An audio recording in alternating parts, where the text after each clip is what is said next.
Welcome back to Darnell Grant Economics, and today we are actually starting topic 2 in your CAPE Economics syllabus. Today we are starting to look at classical economics. We are going to look at 3 things regarding this topic. 1, being the very important assumptions of this theory. 2, the implications of wage and price flexibility. And 3, the implications of interest rate flexibility.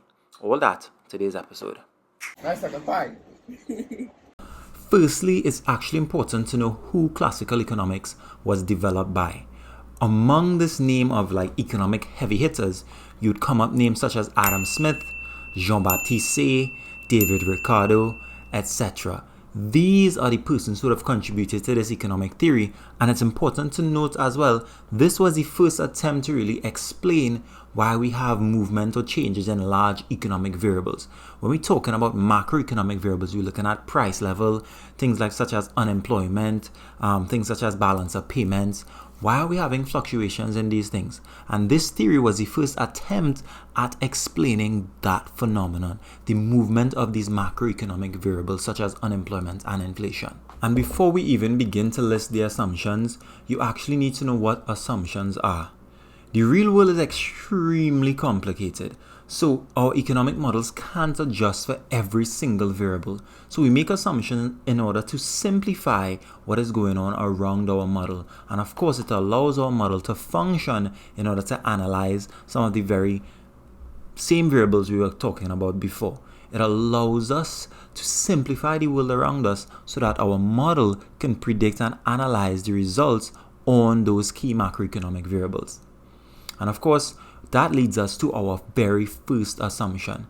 Classical economists assume that man is rational and that we make the best decision given the available information.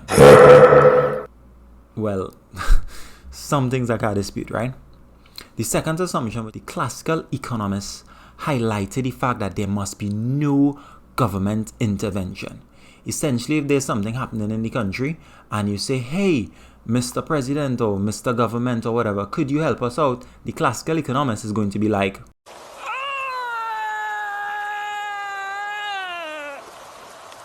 No! Thirdly, they assume that supply creates its own demand, which is called Say's law, by the way. You need to know that. It literally says, as you produce goods and services, as you supply goods and services, it automatically generates a demand for those very goods and services.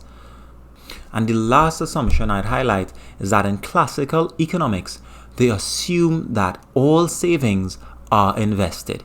Essentially, they are saying that savings is equal to investment. There are a couple other assumptions, but that's up to you to research. Let's look at the implications of wage flexibility on the market. One of the most fundamental assumptions in classical economics is the fact that they assume that wages are flexible. This means wages can freely move both up and down. That's just the assumption and the theory, right? I'm not debating anything at this point. So what we need to do is analyze the impact of this implication on the labor market, all right? So join me on open board as we look at the implications of that. Firstly, this diagram is a diagram that is related to the labor market. Typically, I would call this diagram the classical labor market. On this diagram, you are going to have a supply curve representing the supply of labor, and you're going to have a demand curve representing, of course, redundantly, the demand for labor. Now, this is a labor market diagram. Classical labor market.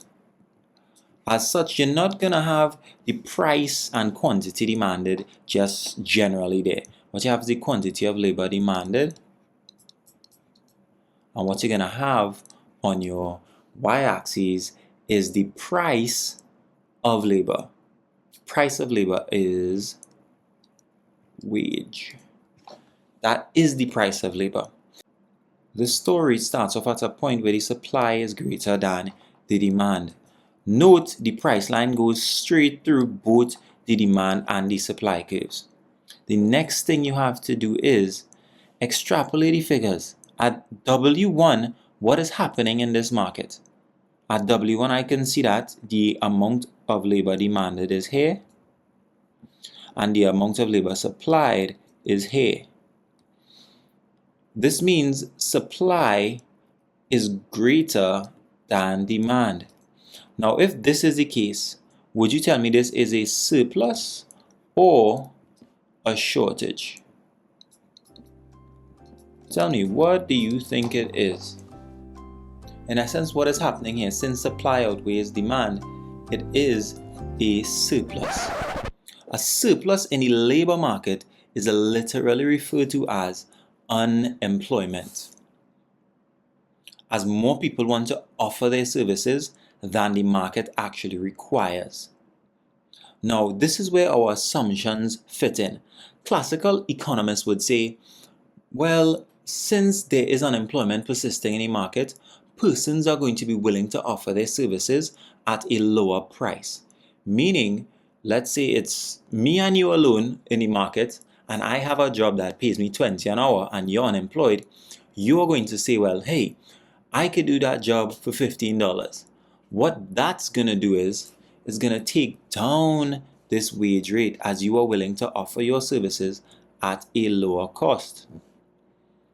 Essentially, what's going to happen is the demand, as wage falls, the demand for labor is going to increase and the supply of labor is going to decrease, because not everyone would be willing to accept a lower wage rate.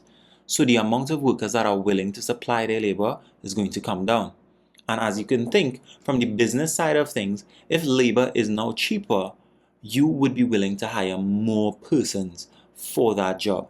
And please don't think that this process just happens and we end up at our equilibrium point. That's not the case. It happens iteratively, in fact. As the market adjusts, you're going to find wages is going down slowly. So it moves from W1 probably to W2. At W2, what happens? As you can see, this is the amount of labor that is going to be demanded. This is the amount supplied. It is a narrower gap. And let me put the gaps in green here so we see it clearly. A to A and B to B. The gap is now narrowed. The wage rate adjusts downward incrementally until the gap between the demand and the supply for labor is gone, which means that they are both intersecting, which means it adjusts until the market is in equilibrium, till there's no more surplus of labor left in the market.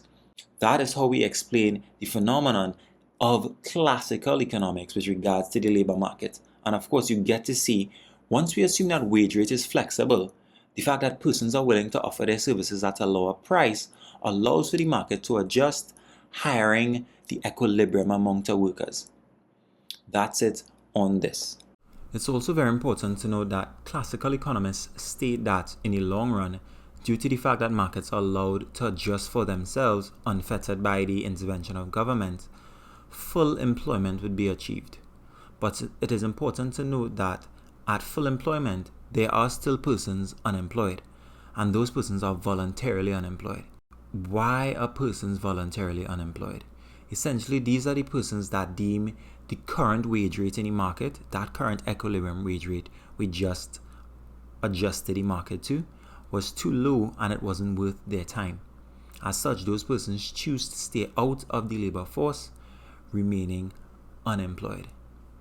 That is what occurs. The only other type of unemployment that would exist in classical economics is frictional unemployment.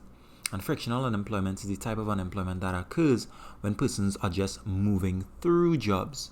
Like if I quit my job today, God forbid, The time I spend getting another job can be referred to as frictional unemployment. Between jobs, the time between you leaving school and finding that first job would also be referred to as frictional unemployment. But of course, these things go away in the long run, except voluntary though. Next, we need to tell the story of the loanable funds market in classical economics. This is where interest rate flexibility comes in. Now, in order to show you this, we need to go on open board in order to illustrate it properly. And as we have here on open board, we have the supply of loanable funds. And it's important for you to know that the supply of loanable funds is literally equal to the level of savings in the economy. As persons save, there is more money available for firms to borrow. And of course, we have the demand curve as well, which indicates the firms that actually are looking for money to borrow. This demand curve is born out of the demand that firms have for the very funds that you all are saving, the very funds that will be invested, and the very funds that we assume to be equal to investment in the first part of the video. So let's look at a diagram. This diagram actually starts off at a point below equilibrium. Below equilibrium. And I'll call this interest rate 1. At interest rate 1, what is happening in terms of demand and supply? At R1, the supply of loanable funds is here. And at R1, the demand for loanable funds is here. In that case, demand is greater than supply. And I could actually add some numbers to this. When demand is greater than supply, do you call that a surplus or a shortage? Think about it. Think about it. Is that a surplus or a shortage? Well, if you would have told me shortage, you are correct. At this wage rate, firms demand a lot more funds than is actually available in the market. As such, interest rates can adjust freely. In order to get more money, in order to get a greater supply, interest rates adjust upward until the market is in equilibrium. But again, this process doesn't just jump to equilibrium. What happens is the market adjusts incrementally. Meaning at R1, the next interest rate could be R2. And at R2, what is occurring in the market here? As you can see here, this is a new level of supply and this is a new level of demand. Now if you observe, the difference between both of these have narrowed. So we went from having a shortage of 5 to now having a shortage of 2. When the market realizes that, the interest rates adjust upward once more, and of course, creating a narrower gap until the market is in equilibrium. When interest rates go up, you have the supply adjusting as supply is increasing, as persons want to make the extra money from having an appreciated interest rate. But at the same time, the demand for funds is falling because the price of loanable funds is the interest rate. And as interest rates go up, projects that were once feasible are no longer. So if you have a business project that was going to pay you back, let's say 10%, and the interest rate rises above that, it makes no sense to start the project anymore. You can't make a profit there. As such, your demand for funds is going to decrease based on that. And that is what is occurring in this market repeatedly until we are back into equilibrium. That's the loanable funds market for classical economics. Great. On to our last aspect of classical economics. What we're going to look at now is the classical aggregate demand, aggregate supply model. It's important to note before we start this, the classical economist model is the only one that distinguishes between two separate time periods, one being the short and one being the long run. What we're going to look at today is the short run, and we're saving that long run one for part 2 of this video. In order to see this short run outcome, we need to move to open board. So let's go. As you join me on open board, you can see two clear variables here that we may not have seen on a diagram before. We have Y, which represents the national income. We have price level, which represents the average price of all goods and services available in the economy. This is macroecon. So we don't just have the price and quantity demanded of a particular good. We are regarding here the entire country, the entire economy. All right? What's important to note is you have a upward sloping aggregate supply curve. As in the short run, you can get a greater supply by increasing the price level. What else do we have here? We have aggregate demand is equal to C plus I plus G plus X minus M. We actually saw these variables when we were looking at the circular flow of income. It's important to know that aggregate demand can be shifted by a change in any one of these, whether that change is an increase or a decrease. And of course, in the short run, it is extremely important to note that once we have a shift of AD, let's just consider an outward shift, and I'll say vice versa if we consider an inward movement, you are going to have an increase in output and an increase in price level from the initial equilibrium condition. As you can see, once AD shifts outward, you're going to experience an increase in price level. I'll call this P star and Q star over to Q1 to P1. You have increased in both price and GDP. This is in the short run, however, and we're going to contrast that to our long run position. That's it for today's video, in fact. So what I'll ask you all to do is check out that like button. It's somewhere down there. Check out the subscribe button if you do like the content. And of course, that is going to make it easier for you to find back as I release videos. Other than that, have a great time learning economics, practicing it on your papers, and getting that 1-4 cape. That's it for this video. See you next time. Let's get it.